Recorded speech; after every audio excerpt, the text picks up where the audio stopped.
నీరు ఎంత ముఖ్యమో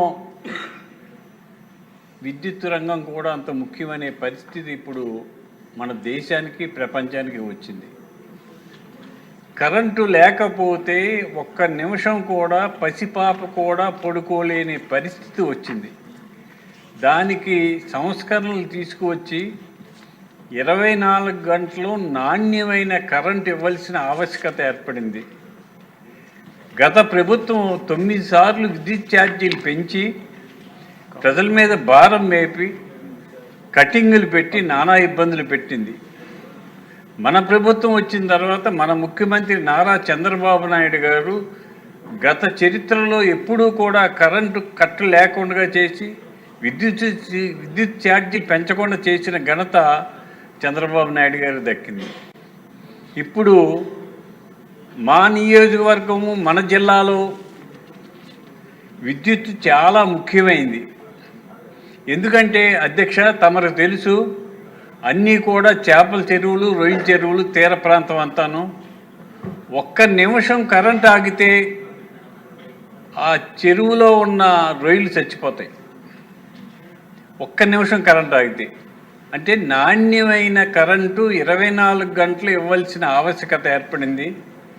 మన ముఖ్యమంత్రి గారు మొన్ననే రూపాయన్నర చేశారు. అది చాలా సంతోషకరమైన విషయం. ఆ రూపాయన్నర చేసింది అన్ని రైతులకి, అన్ని రకాల రైతులకి కూడా ఉండేటట్లుగా ఏర్పాటు చేయాలి. ఎందుకంటే ఒక రైతు 100 ఎకరాలు లీజు తీసుకుని కల్చర్ చేస్తాడు. మరి 100 ఎకరాలకి రాయితీ లేదంటే అతను కల్చర్ చేయలేడు.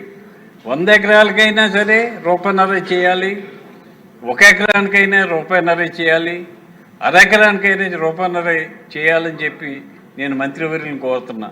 ముఖ్యంగా ట్రాన్స్ఫారాలు 2 ఎకరాలు ఉంటే ట్రాన్స్ఫారం కావాలి, వారికి నాణ్యమైన విద్యుత్ కావాలి, 24 గంటలు ఉండాలి.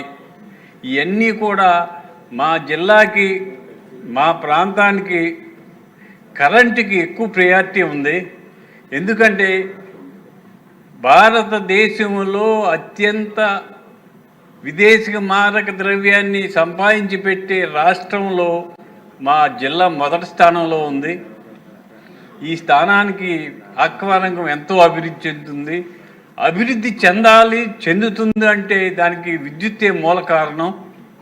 విద్యుత్ లేకపోతే ఈ కల్చరే లేదు.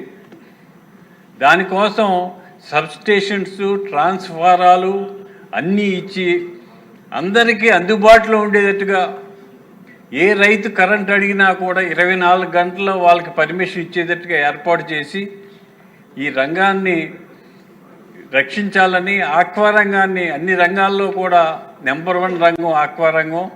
ఈ రంగాన్ని అభివృద్ధి చేయటానికి విద్యుత్ ప్రధాన కారణం.